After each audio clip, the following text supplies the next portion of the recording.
Ассалаумағалейкум, құрметті достарым. Бүгін тұрғын үй кооперативі туралы әңгіме қозғаймыз. Сіздермен бірге заңгер Шыныбаев Марғұлан. Тұрғын үй кооперативі, тұрғын үй құрылыс кооперативі айырмашылық сезінесіз бұл сөздерде.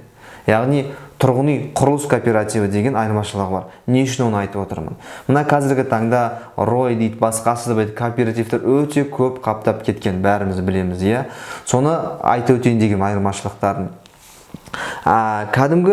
Қазіргі таңда кооперативтер, олар құрылыс кооператив емес, жай кооперативтер, тұрғын кооперативтер десе болады. Кәдімгі ТО, жауапкершілігі шектеулі серіктестік ашып қояды да, жан-жақтан пай жинайды. Пай жинайды, мен мына кісіге ақша жинап үй алып береміз, одан кейін екінші, одан үшінші, төртінші сөйтіп ақша жинап алып береміз дейді. Ол дұрыс емес, бұл пирамиданың сипаты бар бұда.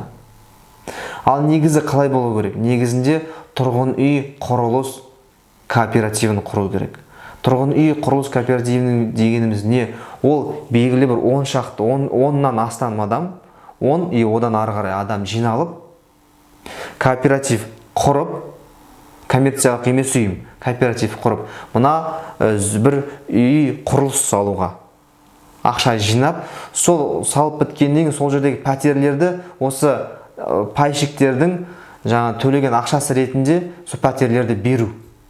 Яғни осыны тұрғын үй құрылыс кооперативі деп атайды. Тұрғын үй құрылыс кооперативі өзінің шарты болады. Ол шарт міндетті түрде құзырлы органда тіркелу керек. Өзінің жарғысы болады, ол да құзырлы органда тіркелу керек. Бәріміз біліп Әділет министрлігінен басқа құзырлы органдарда тіркелуі тиіс. Мен осыған байланысты біраз ақпаратты жинап сізге бермекшімін. Астындағы подпискаға басып, жүрекке басып, қоңырауды басуды ұмытпаңыздар. Ары қарай айтатын болса, мына жаңа айтып отырдым ғой, шартты тіркелу керек, одан кейін жарғысы тіркелу керек. Жарғыс деген устав, яғни коммерциялық емес ұйым құрғаннан кейін, жаңа кооператив құрғаннан кейін, оның жарғысы болады, жарғысы міндетті тіркелуі қажет. Содан кейін пәтерді тұрғын үй құрылыс кооперативіне қатысу шартына сәйкес тапсыру актісі бойынша қабылдау керек. Яғни сіздердің пайларыңыз олар пәтерге сай болады. Мына үлкен құрылыс біткеннен кейін 6 этаж, 9 этаж, 10 этаж құрылыс бітеді ғой, біткеннен кейін сіздердің пай жарнасына байланысты сізге пәтер берілу керек. Қай кезде беріледі? Акт ввода в эксплуатацию болғаннан кейін, яғни қабылдау актісіне қол қойғаннан кейін осы пәтерлер берілуі тиіс. Ал әшейін кооперативтерде, әшейін жауапкершілігі шектеулі серіктестік компанияларда ТО, ИП деп аталады, ондай қарастырылмаған. Ол жерде пай төлейсіздер, белгілі процент төлейсіздер, одан кейін үй табасыздар өздеріңіз, сол тапқан үйіңізге ақша береді. Одан кейін келесі үй кезек кете бастайды. Бірақ ары қарай қаражатыңызды төлей бересіз. Жарғы туралы айтып өттім. Сонымен қатар осы тұрғын үй құрылыс кооперативінде негізі басқару органдары болу керек. Қандай басқару органдары? Заңына келетін болса, қандай заң деп отырған шығарсыздар? Бұл тұрғын үй құрылыс туралы заң. Тұрғын үй туралы заңы бар. Сол заңға сүйене отырып айтып отырмын. Астында мен сізге ссылкасын қалдырам. Заңға ссылкасын қалдырам, осы айтып отырған барлығына қалдырам. Енді басқарма. Тұрғын үй құрылыс кооперативінің басқармасы болу керек. Ол кім? Ол жиналыс, жалпы жиналыс. Яғни 10 адамнан артық жиналып, жаңа айттық қой, тұрғын үй құрылыс кооперативін ашса, осы жиналыстың негізінде шешім қабылданады. Осы жиналыс басқарманы тағайындайды, яғни төрағаны тағайындайды. Одан кейін бақылау органын тағайындайды. Ревизионная комиссия дейді. Ревизия жасайтын комиссия тағайындайды. Ревизия не үшін? Барлық қаражаттар дұрыс жұмсалды ма, жұмсалмады ма тексеру үшін. Яғни осылардың барлығын пайщиктер тағайындайды. Ал біз көріп жүрген кооперативте, бәрін ақша жинап алатын кооперативте осындай жалпы жиналыс бар ма? Басқарма органы бар ма? Ревизионный комиссия бар ма? Әрине жоқ.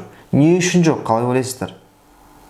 Сіздердің пайларыңыз қайда кетіп жатқанын барлығын отчет бермес үшін. Айтып отырмын, ол жерде пирамидалық сипаты бар деп.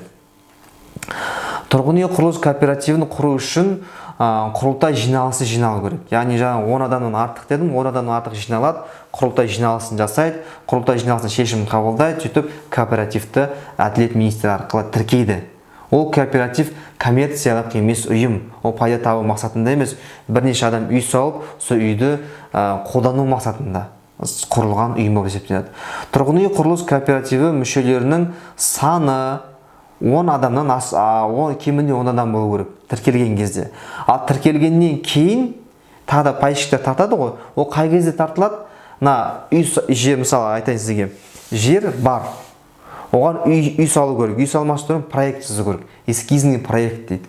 Сол эскизный проект сызылғаннан кейін, оған мемлекет өзінің одобрениесін бергеннен кейін кооперативке жаңадан пайщиктерді қабылдауға болады. Түсініңіздер ғой? Пайщиктер қай кезде қабылданады? Яғни проект утвержденный, проект ресімделгеннен кейін қабылданады. Сода кезде ғана қабылдану мүмкін, яғни ресімделген проект ретінде. Жаңа мүшелерді қабылдау. Жаңа пайщиктер ол атқару органының хаттамасымен, протоколмен қабылданады. Содан кейін шарт жасалынады. Шарт айттым, құзырлы органда тіркелу керек. Ол установленного образца дейді, ол тіркелген, белгіленген, оны өзгерте алмайды ешкім. Оның өзінің пункттары бар, бәрі жазылу керек. Мынаны әшейін қолдан жазылған договор емес, тіркелген, бекітілген шарттар бар. Сол шартпен ғана жасалыну керек. Одан кейін тұрғын үй құрылыс кооперативі мүшелерінің саны пай санынан аспау керек. Ол не деген сөз? Мысалға 500 мың долларға үй салынатын болса, проект сызылса, әр үй 20 миллион теңгеден болатын болса, сол 20 миллион теңге пай алдыңыздар ғой сіздер. Сол 500 мың долларды бөлет 20 миллион теңге. Қанша пай шығады? Сол пайдан аспау керек. Не үшін? Өйткені жаңағындай құрылыс компаниясы сізге жаңағындай акт водоэксплуатация жасаған кезде басқа шаршы метр таба алмайды, басқа пәтер таба алмайды ғой. Яғни сол квадрат метрге, сол суммаға белгілі бір үйлер бар. Сол үйлерден аспау керек пайщиктердің саны. Мысалы, 20 квартира болса, 20 пайщик қана болу керек. Одан аспау керек. Асып кетсе, ол қылмыстық іс болуы да мүмкін ар жағында. Пәтер, мына тұрғын үй құрылыс кооперативі бойынша пәтер дегеніміз не? Пәтер дегеніміз пай. Яғни пай пәтерге теңеледі, пәтер пайға теңеледі. Ал біз біліп жүрген кооперативтерде пай пәтерге теңелмейді. Пай сіздің әшейінға членский взносыңыз. Мүмкін пәтер аласыз, мүмкін алмайсыз. Ол енді ситуацияға байланысты болады. Пайщиктердің құқығына келетін болсақ, яғни тұрғын үй құрылыс кооперативінің пайщиктерінің құқығы. Ол кезде тұрғын үй құрылыс қызметін бүткіл осы кооперативдің қызметіне қатысуға хақысы бар. Кооператив басқару органдарын сайлауға хақысы бар. Яғни кооперативтің басқару органдарын сайлайды. Ал біз жүрген кооперативті ешкім сайламайды. Уже тағайындалып қойған адамдар бар. Отырады 2-3 адам. Әкеңдер пайларыңды, одан кейін сіздерге алып береміз дейді. Ешкім олар тағайындамайды. Ал мына кооператив бойынша тағайындау керек. Одан кейін басқару органдарының жұмысына кемшіліктер болса, соны жою туралы ұсыныстар айта аласыздар. Тұрғын үй құрылыс кооперативі басқару органдарының олардың қызмет туралы ақпарат алуыңыз құқыңыз бар. Оның ішінде қаржылық есептік деректемелерді алуларыңызға болады. Қаржылық есептік деректеме не үшін керек? Сіздің салған пайларыңыз қайда кетіп жатыр, қалай жұмсалып жатыр, соның бәрін алу үшін керек. Яғни мен айтып отырған тұрғын үй құрылыс кооперативінде осының бәрі реттелген, заңмен реттелген. Ал әшейін кооперативтерді, әшейін ТО ИП ашып қойған кооперативтерді бұл реттелмеген. Яғни ол жерде ақшаны салып, пәтерсіз де ақшасыз да қалу қаупі бар. Пайды қалай беріледі? Тұрғын үй құрылыс кооперативі бойынша пайды актовый эксплуатация болды, содан кейін пәтер ретінде беріледі. Содан кейін тұрғын үй құрылыс кооперативі тек қана көп пәтерлі тұрғын үй салу үшін ғана құрылуы мүмкін. Басқа мақсатта болмау керек. Тек көп пәтерлі үй құрылады, сол көп пәтерлі үйден үйлер беріледі. Осы мақсатта ғана құрылуы тиіс. Ал біз біліп жүрген кооперативтерде ондай мақсат емес. Ол жерде бірнеше адамдар жинап, біреуіне үй алу, одан кейін кезек-кезек үй алып беру. Бірақ соңғы адамдар үй алмай қалуы мүмкін ғой, үйлі болмай қалуы мүмкін ғой.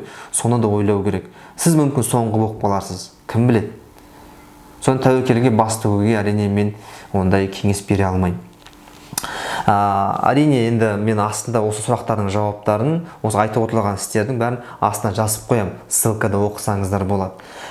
Міндетті түрде жүрек басуға ұмытпаңыздар, қоңырау басуға ұмытпаңыздар, менің каналыма тіркеле отырыңыздар, осындай пайдалы ақпараттан құр қалып қалмаңыздар. Сіздермен болған заңгер Шыныбаев Марғұлан. Көріскенше күн жақсы, сау саламатта болыңыздар.